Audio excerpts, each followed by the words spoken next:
AC को कम कर दो। गुप्ता एम्पायर। तो गुप्ता एम्पायर में अभी तक हमने क्या देखा, इसे क्या कहते हैं, golden era of ancient history. क्यों कहते हैं golden era?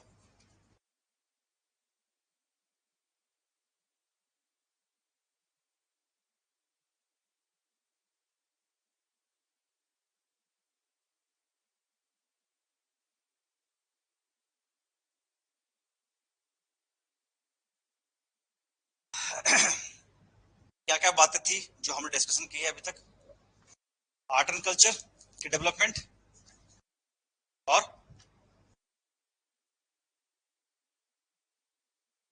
Science and take में क्या देखा आपने? जी बताइए, साइंस एंड टेक में क्या देखा?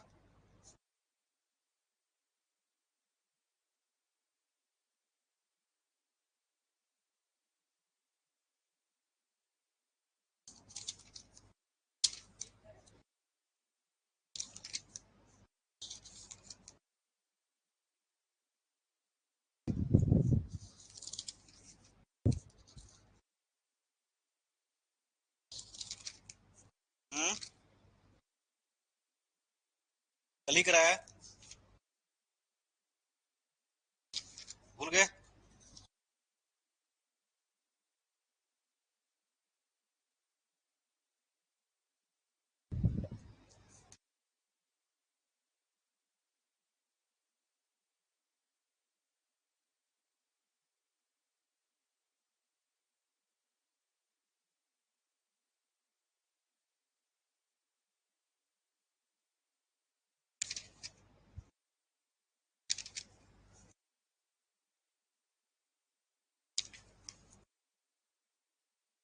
फिर से करा दूं?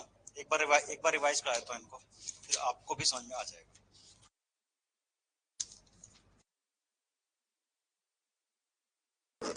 देखिए, जब हम गुप्ता एम्पायर की बात करते हैं तो हम एक ऐसे एम्पायर की बात कर रहे हैं जो एंशिएंट हिस्ट्री का approximately second last great empire है। और अगर हम एंशिएंट हिस्ट्री को ध्यान से देखें तो एंशिएंट हिस्ट्री में क्या क्या चीज दिखाई जाती है हमें? अगर हम सबसे पहले देखें तो हमें दिखाई देती है हड़प्पा,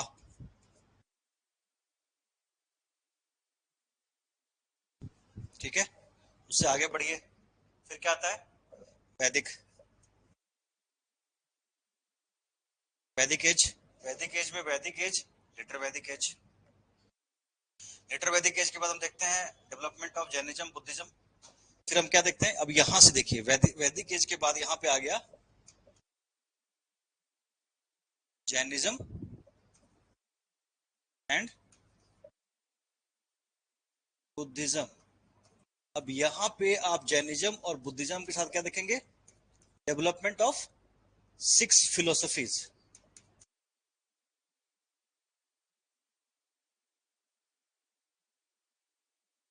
ठीक है, सांख्य, वैशेषिका, योगा, मीमांसा, है ना?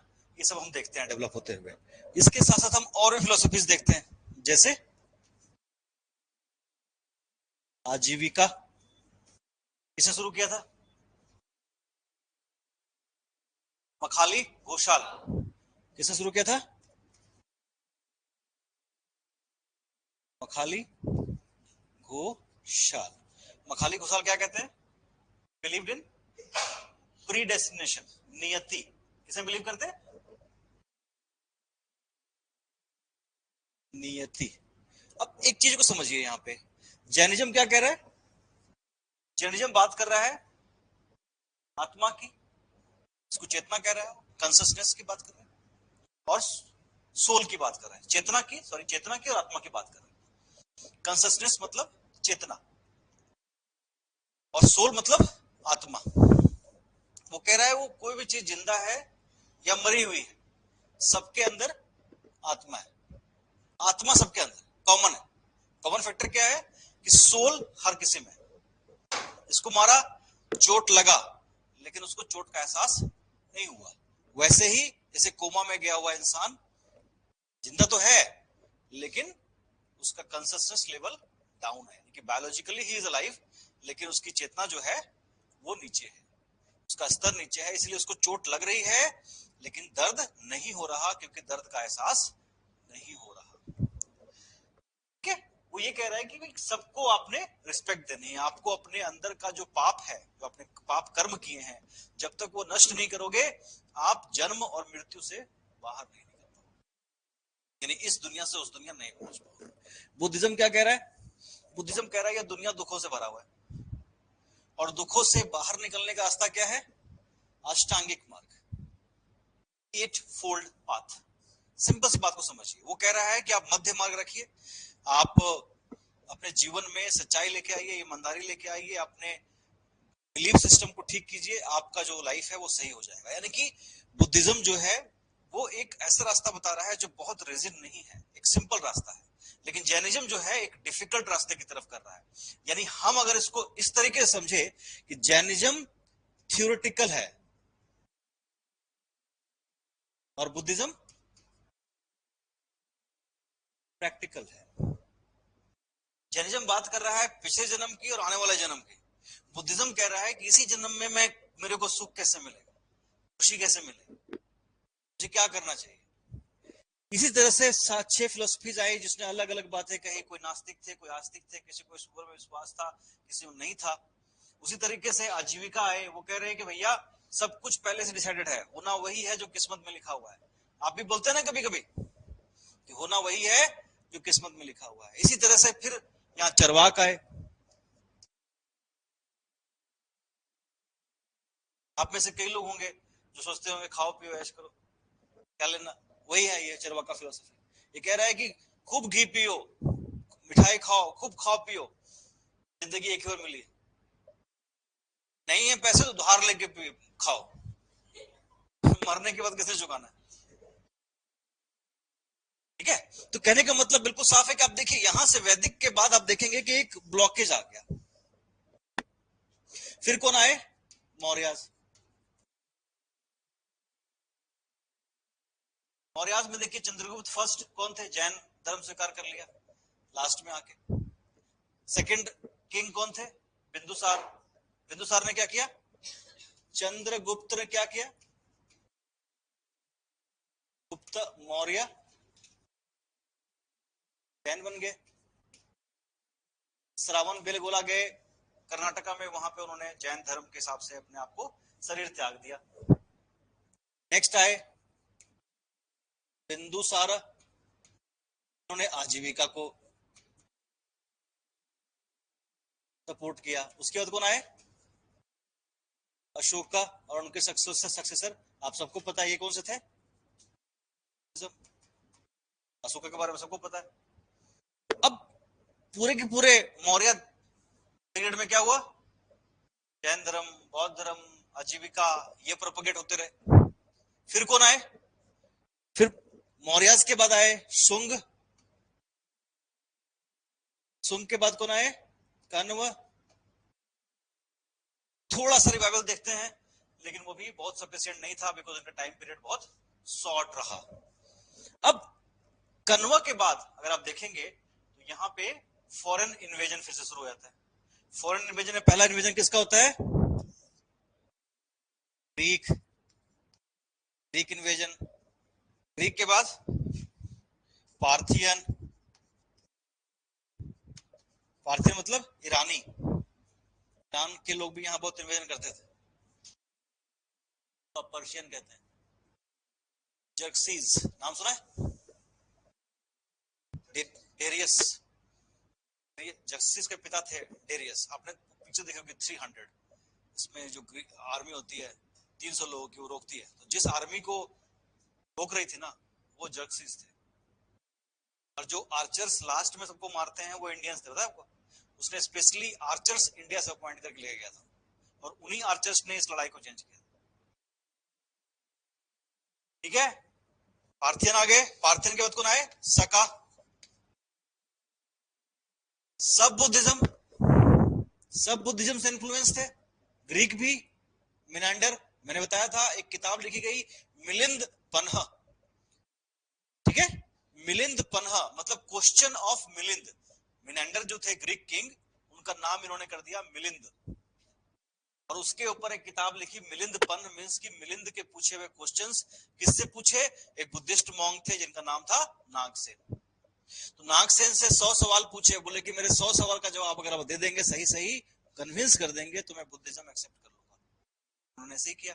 उसके बाद आप जितने भी देखेंगे, शका चाइनीज हुची कबीला, और उसके बाद शका का ही एक फैमिली कुषाण,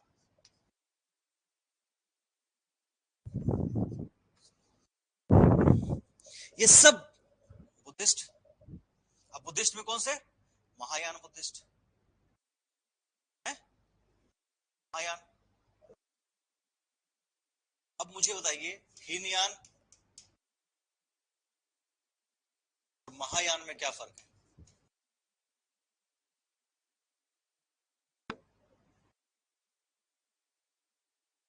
की दो शाखा है, हीनयान तो पीछे रह गया। यहाँ पे जो पॉपुलराइज हुआ वो कौन सा हुआ? महायान। वो सेक्ट बन गया बुद्धिज्म, हीनयान महायान। इन दोनों में बिलीफ सिस्टम में क्या फर्क है?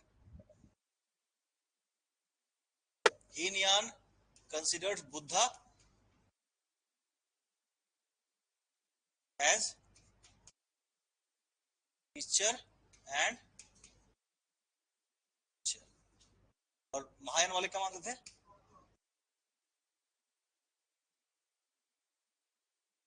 एज गॉड और इनकारनेशन ऑफ आदि,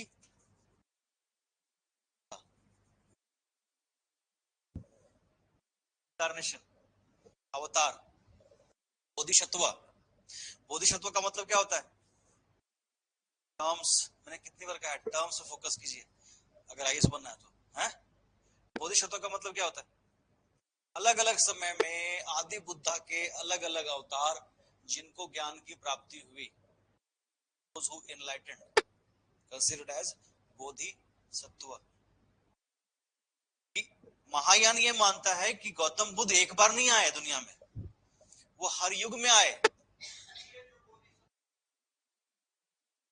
महायान में ही आते हैं, हीनयान में तो खत्म हो गया ना, वो आए, शिक्षा दी, चले गए। ये सब कुछ इसी में है महायान। महायान कह रहा है, उसने एक किताब लिखी है जातक स्टोरीज, सुत्त पिटक का हिस्सा है। जातक स्टोरीज में क्या कहा गया? जातक स्टोरीज में बुद्धा के अलग अलग जन्मों की स्टोरीज दी। तो ये ट्रांस जो चेंज हो रहा है ना, वो आपको मैं समझाने की कोशिश कर रहा हूं कि अगर यहां पे देखेंगे तो ये जैनिज्म, बुद्धिज्म और मौर्याज अल्टीमेटली कुषाण तक आते आते, इवन यहां during the Mauryan period also, Mauryan school of art की शुरुआत होती है। मौर्यन स्कूल ऑफ आर्ट जिसमें पिलर्स बनते हैं अशोका के, इसमें अशोक स्तंभ भी बनता है, जबकि नेशनल एम्बलम भी बनता है। तो ये जो आर्ट की चेंजेस आ रहे हैं, यहां तक अभी आप देखेंगे गौतम बुद्धा का मूर्ति नहीं बना है। गौतम बुद्धा की पहली मूर्ति कब बन रही है, कौन बताएंगे मुझे?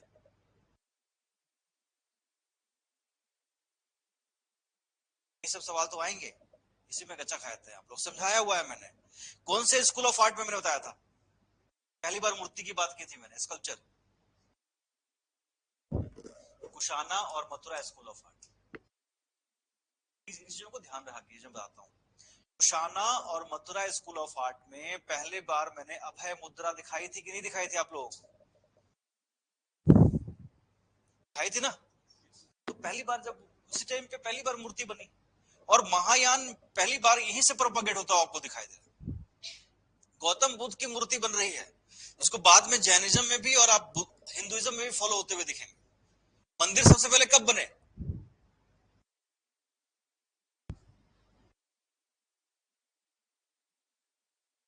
टेम्पल आर्किटेक्चर समझाया था आप लोगों को, गुप्ता एज। गुप्ता एज में सांची टेम्पल नंबर 17, 19, आपने पूछा था कि सर इसमें 17 लिखा हुआ है,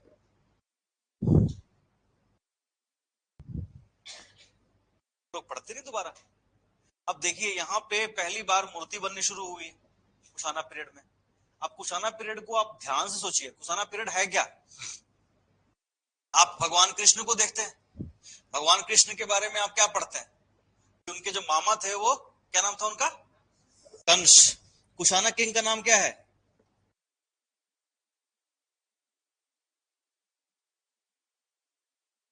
कनिष्का। कंस कनिष्का मिलते जुलते से। आपने क्या पढ़ा? कंस क्या कह रहे हैं? मेरी पूजा करो, भगवान की पूजा नहीं करनी। कनिष्क क्या कह रहा है? बुद्धा की पूजा करो, भगवान की पूजा। कि बुद्धिज्म में हिंदुइज्म को अपोज किया गया। रिचुअलिस्टिक जो बिलीफ सिस्टम है, जिसमें कर्म कांड है, जिसमें ऑर्थोडॉक्सिकल बिलीफ है, टर्म्स पे ध्यान दीजिएगा, ऑर्थोडॉक्सिकल रूढ़िवाद है ना, रूढ़िवाद कर्मकांड, वो कह रहे हैं उसकी जरूरत ही नहीं है। बौद्ध धर्म यही कह रहा है ना। तो यहां पे कनिष्क क्या कह रहे हैं कि गौतम बुद्ध की पूजा होनी चाहिए, कंस क्या कह रहा है? मेरी पूजा होनी चाहिए। प्रोसेसिबिलिटी है, यानी कि दोनों ही इनकार कर रहे हैं सनातन गॉड एंड गॉडेसेस के एग्जिस्टेंस को, इनकार कर रहे हैं। फिर हमने क्या पढ़ा कि कंस के खिलाफ एक विद्रोह हुआ, जिसमें उनके भांजे कृष्ण ने कंस को मार दिया। The story.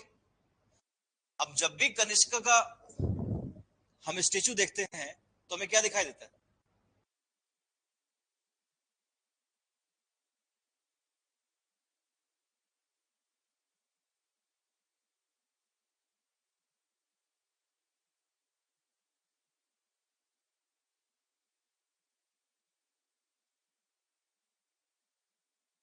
ऐसी मूर्ति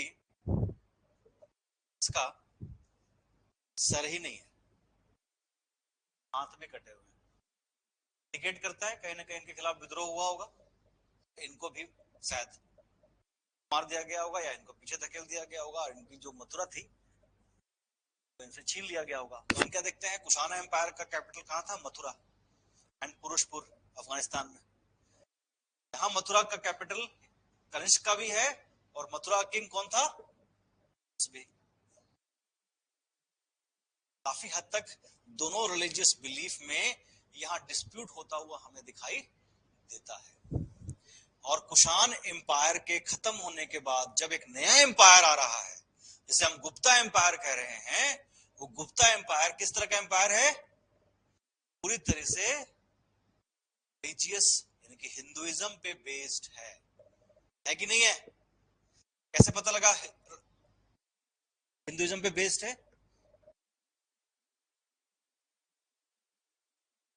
सबसे पहला टेंपल गुप्ता एम्पायर के टाइम पे ही कंस्ट्रक्ट हुआ। जितने रिलीजियस स्क्रिप्चर्स थे, चाहे वेद हो, पुराण हो, उपनिषद हो, उन सबको लिखने का काम कहां किया गया? गुप्ता एम्पायर। संस्कृत यहाँ की ऑफिशियल लैंग्वेज बन गई। संस्कृत के ऊपर सारे लिटरेचर लिखे गए, चाहे कालिदास हो, चाहे शूद्रक हो, चाहे विष्णु शर्मा हो, कोई भी राइटर आप देखेंगे जो संस्कृत के महान राइटर्स में माने जाते हैं, वो किस टाइम पे आए? ठीक है। सबसे पहले ब्राह्मणवाद जो है, यानी कि ब्राह्मण कर्म कांडवादी जो रिलीजन है, जो ऑर्थोडॉक्सिकल बिलीफ है, वो यहाँ एस्टेब्लिश होते हुए हमें दिखाई देता। तो इस पूरे सिस्टम को समझाने का मतलब यही था कि आपको ये समझ में आ जाए कि किस तरीके से जो है बदलाव आपको साफ साफ दिखाई दे रहा है। कुषाण के इमीडिएट बाद आपको एम्पायर दिखाई दे रहा है, यानी कहीं ना कहीं पब्लिक ओपिनियन भी बुद्धिज्म के खिलाफ रहा होगा। शायद उसी का फायदा यहाँ पे गुप्ता किंग्स को मिला और देखा गया। ठीक है, आइए गुप्ता किंग्स के बारे में थोड़ी सी फैक्चुअल इंफॉर्मेशन भी हम नोट डाउन कर लेते हैं।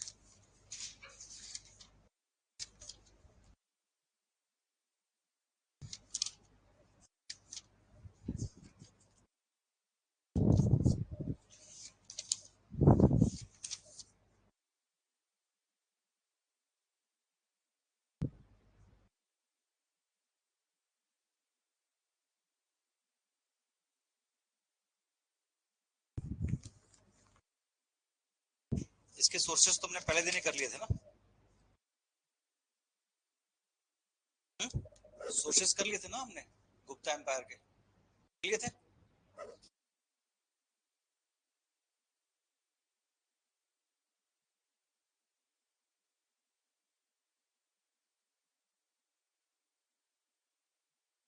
देखिए सबसे पहले किंग का नाम,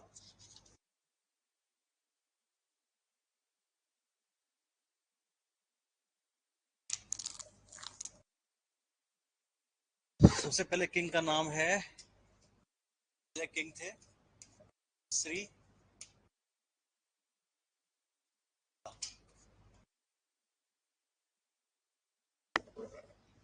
टाइम पीरियड जो है वो अप्रोक्सीमेटली 240 टू 280 एडी के आसपास में है।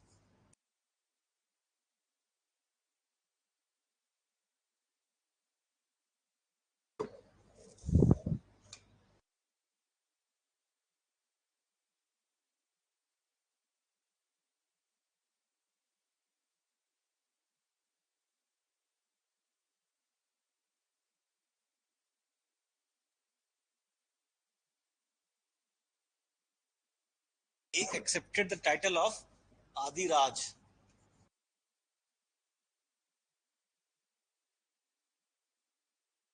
का टाइटल इन्होंने एक्सेप्ट किया।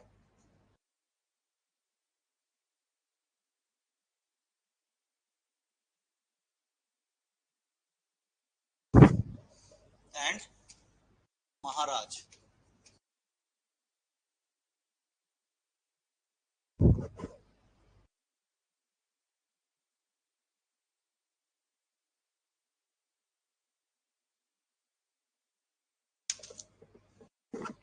ठीक है, सेकंड किंग वाज घटोत्कच।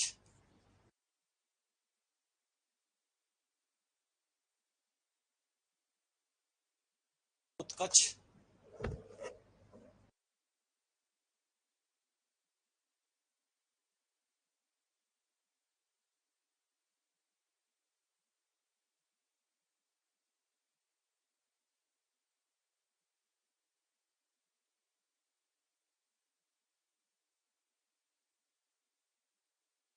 ठीक है। इनका टाइम ड्यूरेशन आप देखेंगे 280 टू 319।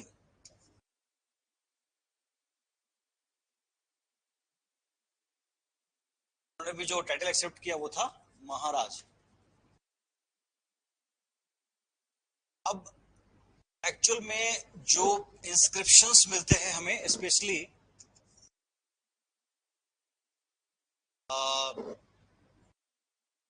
प्रभावती गुप्ता की,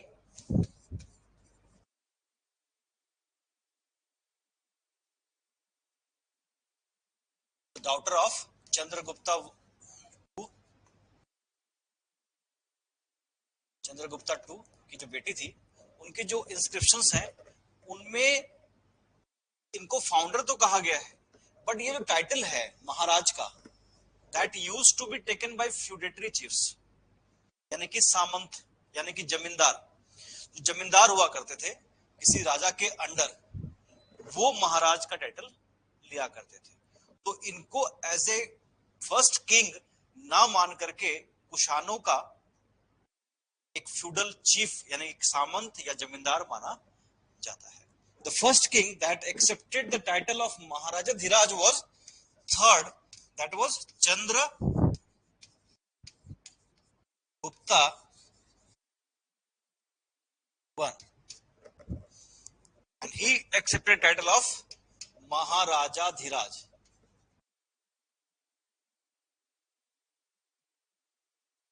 यानी कि महाराजों का भी महाराजा।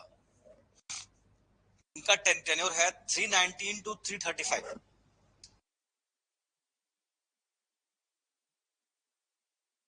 एडी है ये, याद रखिएगा, यहां बीसी मत कर दीजिएगा, ये एडी है।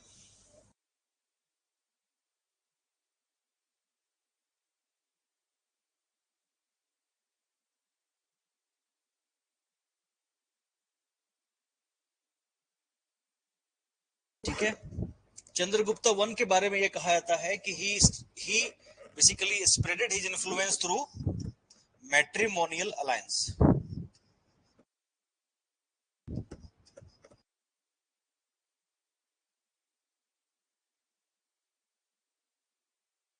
मैट्रिमोनियल अलायंस में जो सबसे इंपॉर्टेंट शादी जिन्होंने की वो की लिच्छवी वंश में, लिच्छवी फैमिली में। लिच्छवी कौन थे?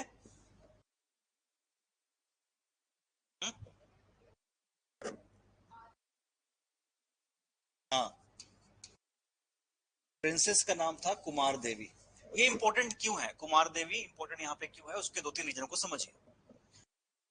हम बात कर रहे हैं गुप्ता एम्पायर के। गुप्ता एम्पायर का कैपिटल कहां था? मगध, इसको आप बिहार कह रहे हैं। तो नॉर्मली ऐसा माना गया कि जो आर्यंस थे वो नॉर्थ वेस्ट से इंडिया में एंटर हुए। नॉर्थ वेस्ट से जब वो इंडिया में एंटर हुए तो धीरे धीरे उनका एक्सपेंशन पहले सेंट्रल इंडिया में गंगा और यमुना के प्लेन्स में हुआ। वहां तक तो मामला ठीक था, लेकिन जैसे जैसे वो ईस्ट की तरफ जाते गए वैसे वैसे ट्राइन मुश्किल होती गई और उनका एसोसिएशन वहां के ट्राइबल लोगों के साथ होना शुरू हो गया। जब उनका एसोसिएशन वहां के ट्राइबल लोगों के साथ हुआ तो उसे इम्प्योरिटी का एक स्टैंप दे दिया गया कि जो वहां पे आर्यंस रेस अब आ रही हैं वो प्योर आर्यन नहीं है। और ये लोग जो बेसिकली ट्राइबल कल्चर है जिसको अनार्य कल्चर कहा गया है उससे काफी इन्फ्लुएंस्ड है। ठीक है, जैसे कि तंत्र मंत्र, ब्लैक मैजिक, ये जो अथर्ववेद में आप देख रहे हैं वो सभी चीजें यहाँ पे ज्यादा आपको इन्फ्लुएंस होते हुए दिखाई दी। आर्यन कल्चर को ये लोग उतना रिजिडली फॉलो नहीं कर पाते थे जितना बाकी जगह के लोग कर पाते थे। तो इसीलिए एक ही जो फैमिली थी लिच्छवी, जिनको प्योर आर्यन रेस माना गया, और जब इस फैमिली के साथ कोई मैट्रिमोनियल अलायंस होता था तो उसे बहुत इंपॉर्टेंस दी जाती थी। और इसको कमेमोरेट करने के लिए चंद्रगुप्त वन ने कुमार देवी के साथ एक क्वाइन भी इशू कराया, गोल्ड क्वाइन। आप इसकी इंपॉर्टेंस को समझिए।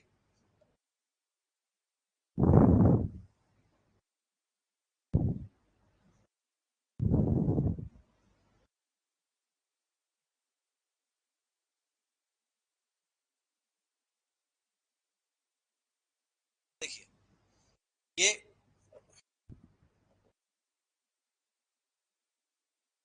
ये मैं पहुंच गया।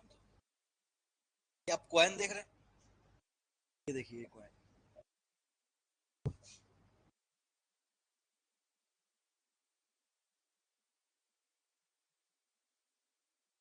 कुमार देवी क्वाइन कहा जाता है। यानी कि पहली बार ऐसा हुआ कि क्वीन की भी इमेज को गोल्ड क्वाइन में डिस्क्राइब किया गया। और यहां तक कि चंद्रगुप्त वन के बाद समुद्रगुप्त आए और समुद्रगुप्त के बाद चंद्रगुप्त विक्रमादित्य आए। और चंद्रगुप्त विक्रमादित्य भी अपने आप को लिच्छवी कुमार कहते थे। आप इसकी इंपॉर्टेंस को समझिए कि कितने जनरेशंस तक वो अपने आप को लिच्छवी कहते हुए प्राउड महसूस कर रहे थे। सोचिए कि चंद्रगुप्त वन ने अगर वहां शादी की और शादी करने के बाद जो उनका अलायंस हुआ उससे उनके स्टेटस में कितना इंक्रीज आया।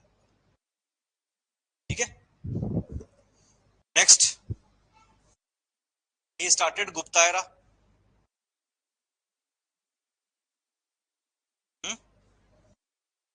अपनी कमेमोरेशन को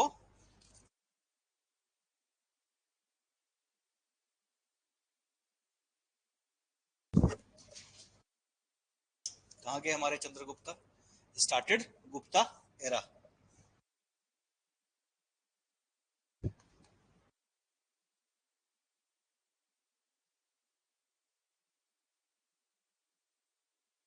जब उनका सिंहासन रोहण हुआ, जब वो सिंहासन में बैठे, जब वो क्राउंड हुए, तब उन्होंने एक एरा की शुरुआत की, एक नया पंचांग की शुरुआत की, जिसको गुप्ता एरा कहते हैं। नेक्स्ट किंग है समुद्रगुप्त। इसको वी ए स्मिथ क्या कहते हैं? Yes, Indian Napoleon. Samudragupta,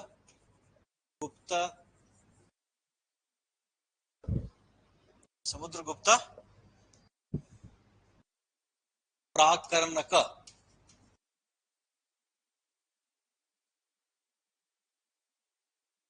time क्या है?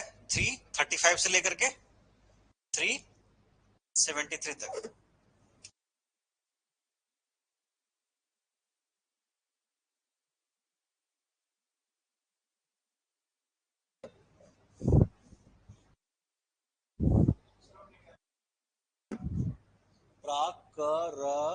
NAKA,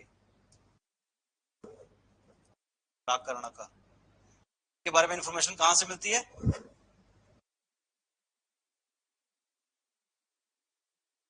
Prayag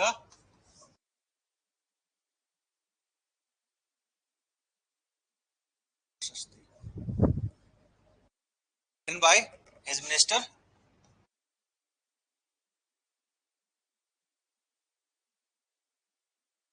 Harisen.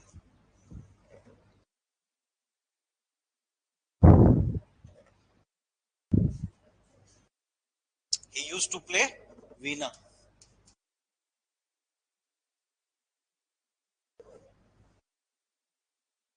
He started the concept of Gupta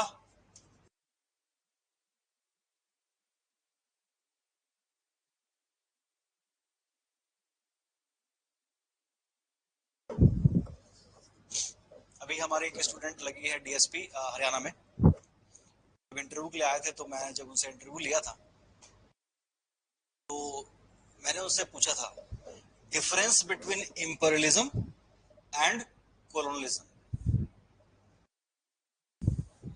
What is the difference between imperialism and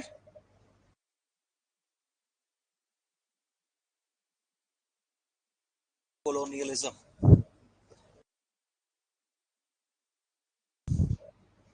आप में से कोई बता सकते हैं?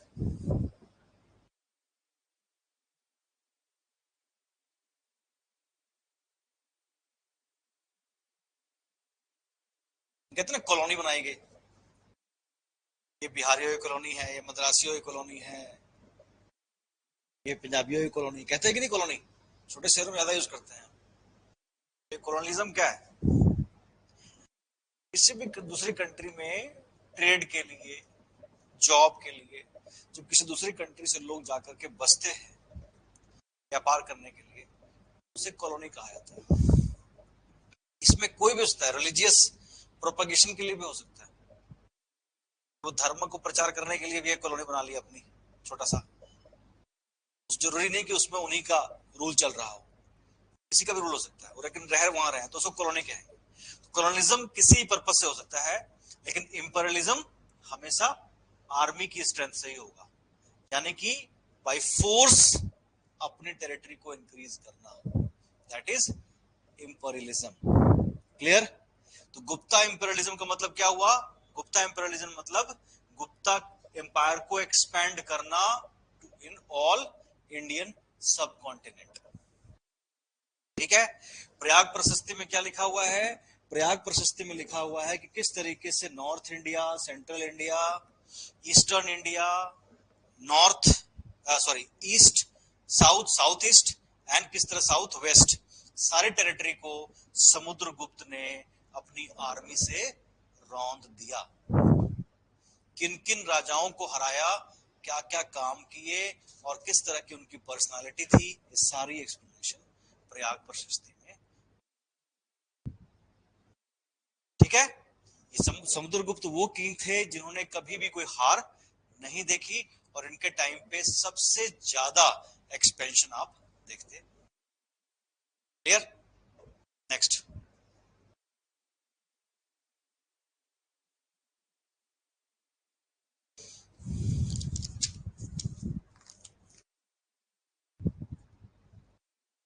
नेक्स्ट किंग कौन है? यस, चंद्रगुप्ता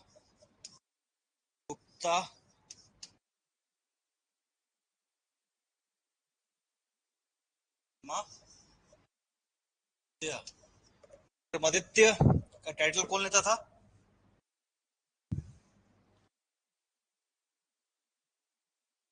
बताइए। Who used to take title of Vikramaditya.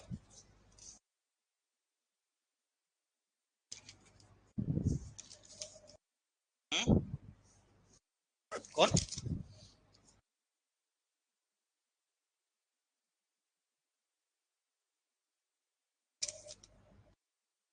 Time क्या है इनका? 375 टू 414।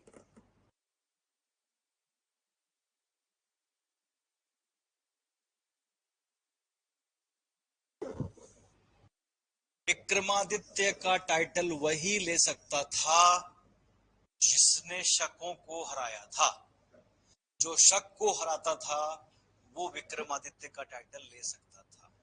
टोटल करीबन 144 के आसपास नोन किंग्स हैं जिन्होंने विक्रमादित्य का टाइटल लिया था। Those who used to defeat Sakas, ठीक है ना, can take the title of Vikramaditya. सबसे पहला विक्रमादित्य का टाइटल गुजरात में 58 बीसी के आसपास देखा गया था। ठीक है, क्लियर? तो विक्रमादित्य का टाइटल कौन ले सकता था? जो शकों को हराता था। विक्रमादित्य का मतलब क्या हुआ? विक्रम मतलब पराक्रमी, बहादुर। आदित्य मतलब सूर्य। सूर्य के समान पराक्रमी हो। Who is as powerful as sun god, known as Vikramaditya. Clear?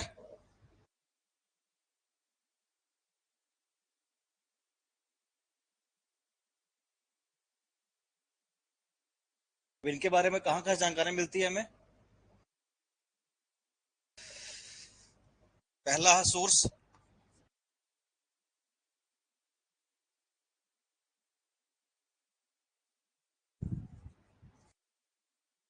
Mehrauli iron pillar inscription.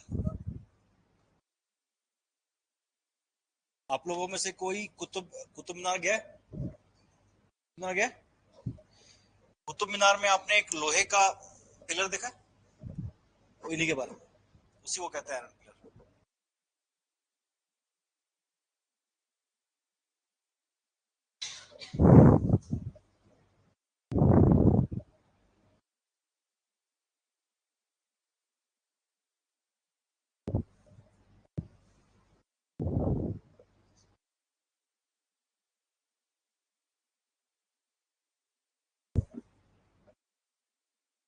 इसके बारे में लोग कहते थे कि इसको ऐसे पीछे से पकड़ लो तो विष पूरा हो जाएगा।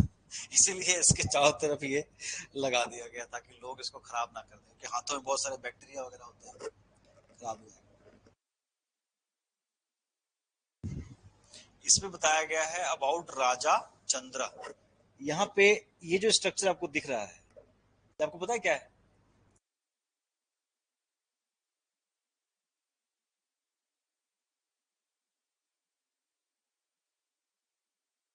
ये क्या है? ये देखिए, बड़ा करके दिखा।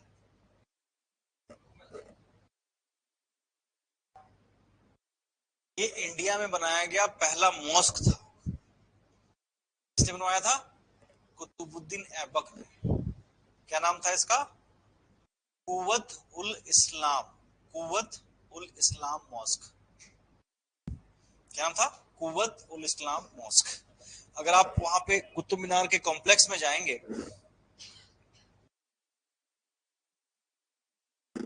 ये देखिए इंस्क्रिप्शन इसमें है।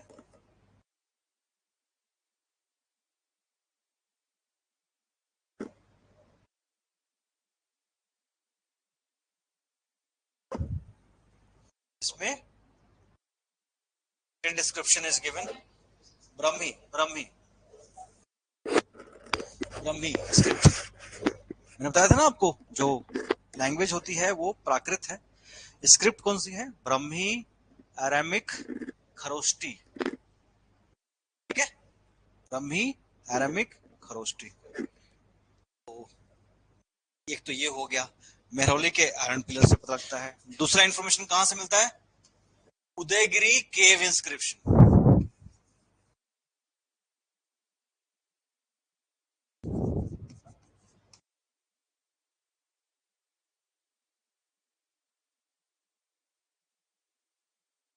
थर्ड इन्फॉर्मेशन किससे मिलता है? विशाखा दत्त की किताब, क्या नाम है उसका? देवी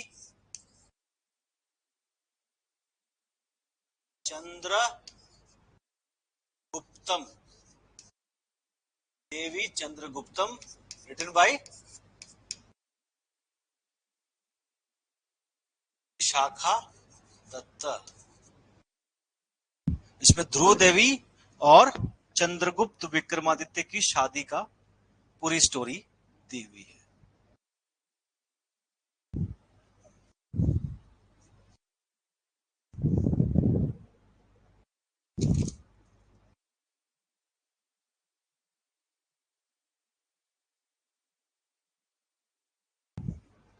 ठीक है।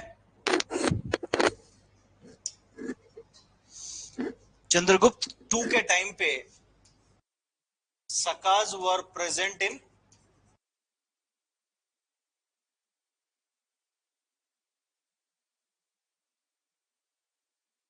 गुजरात। गुजरात उनका एक एम्पायर था, और गुजरात को डिफीट करने के लिए अगर हम मैप को देखें,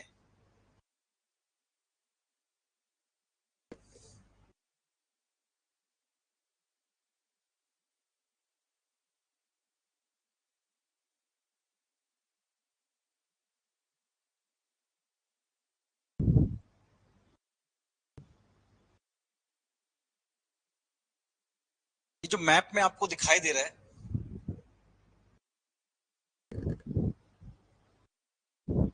ये वकाटकाज। ध्यान समझिए, ये जो आपको ऊपर का टेरिटरी दिख रहा है, ये सारा गुप्ता एम्पायर। अब इनको जाना है गुजरात, लेकिन यहां तक इनका एम्पायर है और यहां से रेगिस्तान को क्रॉस नहीं कर सकते। अब इनको जाना है इस तरफ से, लेकिन ये पूरा वकाटका है। अब इनको गुजरात में अपना एम्पायर एस्टेब्लिश करना ही करना है, और उज्जैन को अपना दूसरा कैपिटल बनाना है। तो कैसे करेंगे? क्या वकाटका क्या जीत लेंगे? हाँ, नहीं, उन्होंने ऐसा नहीं किया। वकाटका एम्पायर है। एम्पायर कैसे? गुप्ता एम्पायर है, वकाटका एम्पायर। तो जी बिल्कुल, इनकी जो बेटी थी प्रभावती गुप्ता, उनकी शादी यहाँ के किंग रुद्रसेन के साथ कर दिया गया। ठीक है। प्रभावती गुप्ता को बच्चा हुआ, लेकिन कुछ टाइम के बाद उनके हस्बैंड रुद्रसेन की डेथ हो गई। अब उनके बच्चे के नाम पे असली रूल कौन कर रहा था? चंद्रगुप्त टू। इस तरीके से उन्होंने अपना इन्फ्लुएंस बढ़ाया, अपनी आर्मी के लिए यहां बेस बनाया, और यहां से अटैक करके सको को यहां से बाहर निकाला।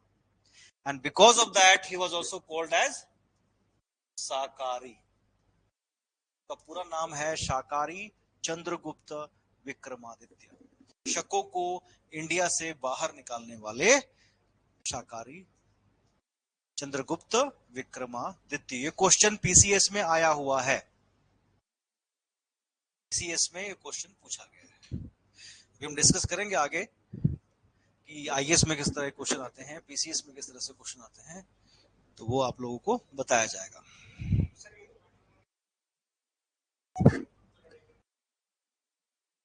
है? क्या बोला आपने?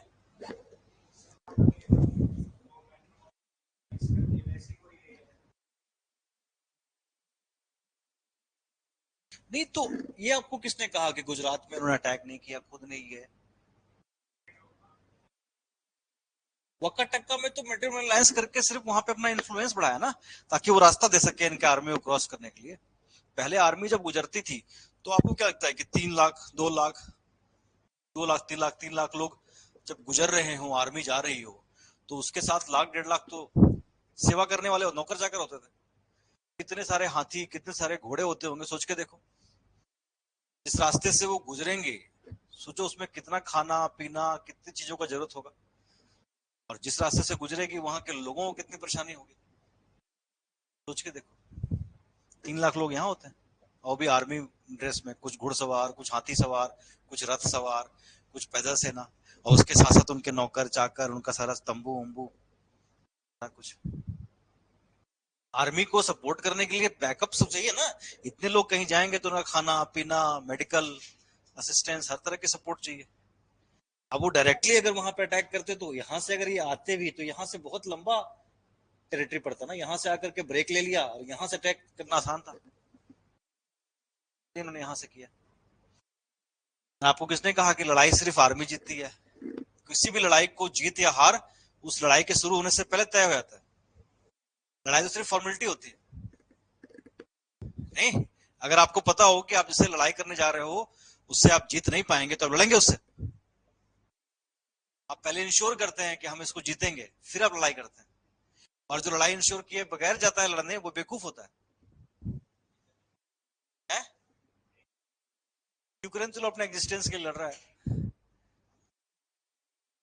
रशिया को पता था ना कि वो यूक्रेन को हरा सकता है, इसीलिए लड़ रहा है। और उसको ये भी पता था कि यूक्रेन कितने टाइम तक रोक पाएगा, उसको ये भी पता था कि मेरे इतने सोल्जर्स तो मारे ही जाएंगे, उसको पता था। लेकिन आप कितने देर तक उसको रोक सकते हैं ये इंपॉर्टेंट है ना। लोग कब तक सपोर्ट करेंगे आपका? लोगों के बर्दाश्त करने की अपनी एक ताकत होती है। फिर उन्होंने कहना शुरू कर देना जो कह रहा है मान लो, फिर आप प्रेशर में आ जाएंगे, फिर आपको झुकना ही पड़ेगा। तो पहले की आर्मीज क्या करते थे, जो किला होता था उसको चारों तरफ से घेर लिया, अब ना कोई सामान आ सकता है ना कोई सामान जा सकता है। 2 महीने 4 महीने 6 महीने में बस व्हाइट झंडा आपको खड़ा करना ही पड़ता था, सरेंडर करना ही पड़ता था। तब तक सर्वाइव कर लोगे आप अपने रिसोर्सेज से? अगर पानी वानी का सोर्स और बंद कर दिया तो 2 महीने में ही खत्म काम। बाहर आप निकल नहीं सकते, अंदर कोई जा नहीं सकता, आप हार गए। ठीक है, तो रुद्रसेन 2 के साथ शादी किसकी हुई? प्रभावती गुप्ता की। और उसके बाद उन्होंने सौराष्ट्र को जीता और उज्जैन को अपना सेकंड कैपिटल बनाया।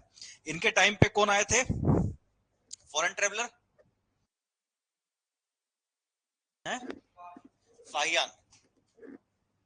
Very good.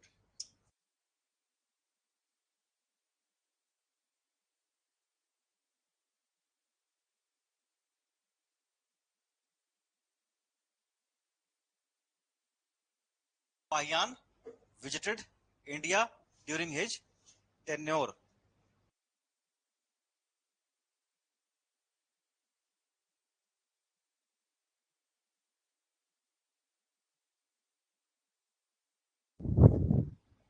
जो किताब उसने लिखी उसका नाम था फू क्यो की।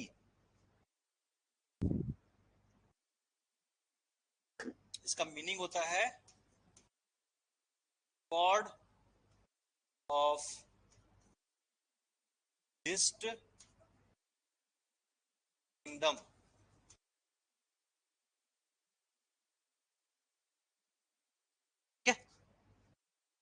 फाइयान क्या कहता है अपने रिकॉर्ड में?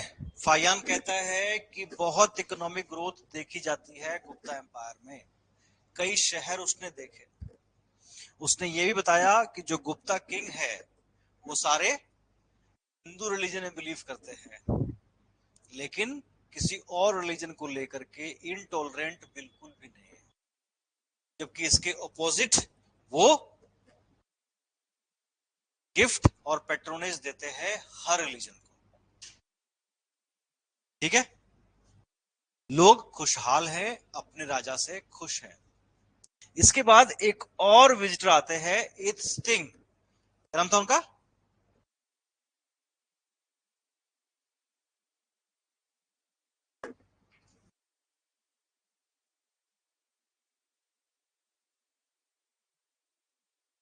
स्टिंग। ये कहते हैं, एक ऐसे टेंपल के बारे में बताते हैं, ऐसे कंस्ट्रक्शन के बारे में बताते हैं जो चंद श्रीगुप्त ने कंस्ट्रक्ट किया था। Talks about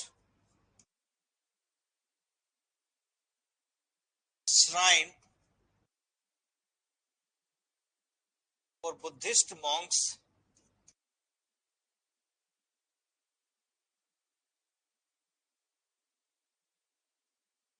constructed by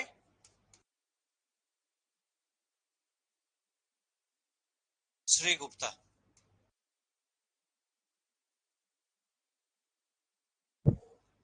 constructed by Shri Gupta.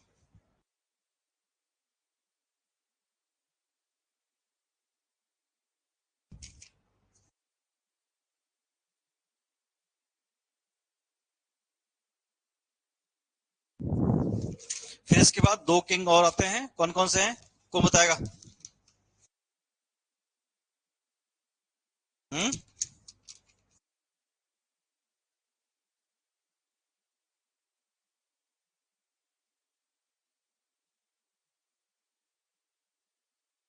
हम्म,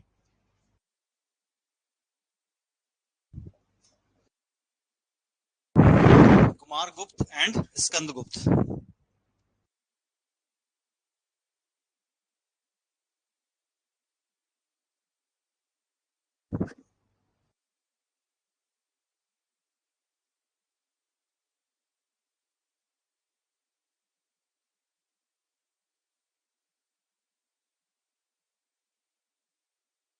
इसमें स्कंद गुप्त इंपॉर्टेंट है। स्कंद गुप्त इंपॉर्टेंट इसलिए है because he also accepted the title of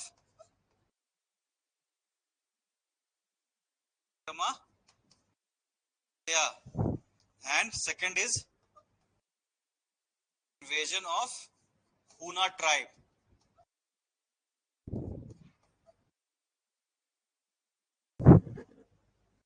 Started during his tenure, और ये बहुत ही खतरनाक ट्राइब था जो सेंट्रल एशिया का था, और इसके इन्वेजन के कारण ही अल्टीमेटली गुप्ता एम्पायर है खत्म हो गया, डिक्लाइन हो गया, और उसकी जगह पे एक नया एम्पायर आया जिसका नाम है वर्धन एम्पायर, जिसके किंग थे हर्षवर्धन। क्लियर? तो ये आपके गुप्ता एम्पायर के बेसिक फैक्ट्स थे जो आपने लिख लिए, and request you to please memorise all these things, क्योंकि आप लोग भूल बहुत रहे हैं और चीजों को याद नहीं रख पा रहे हैं। थोड़ा एनालाइज कीजिए, थोड़ा सा पढ़िए, थोड़ा सा समझने की कोशिश कीजिए, नहीं तो दिक्कतें आएंगी। हिस्ट्री बहुत डिफिकल्ट है। मेडिवल शुरू करा दूं कल? मेडिवल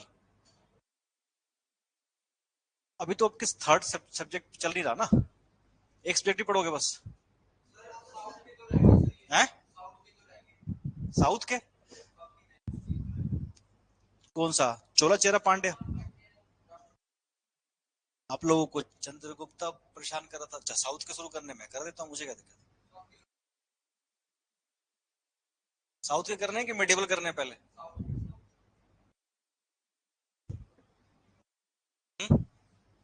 बोलिए, साउथ का करा दो, साउथ इंडिया। चलो, तो साउथ इंडिया की शुरुआत होगी सबसे पहले संगम डायनेस्टी से, संगम एज से। ठीक है, संगम एज पढ़ के आइएगा। संगम का मतलब है association, assembly, council of Tamil scholars, Tamil scholars. उसमें पढ़ेंगे हम चोला चेरा पांड्या, उसके बाद फिर आएगा चोल एम्पायर, फिर उसमें आएगा टेम्पल कंस्ट्रक्शंस, उसके बाद फिर आएगा आपका चालुक्यास, और उसके बाद फिर आएगा आपका राष्ट्रकूटा। राष्ट्रकूटा कौन थे? राष्ट्रकूटा वो थे जिन्होंने एलोरा केव्स बनवाए थे। एलोरा केव्स और अजंता केव में क्या फर्क है?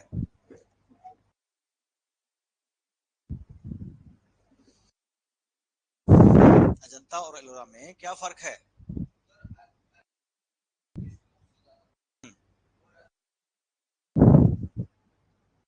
उसमें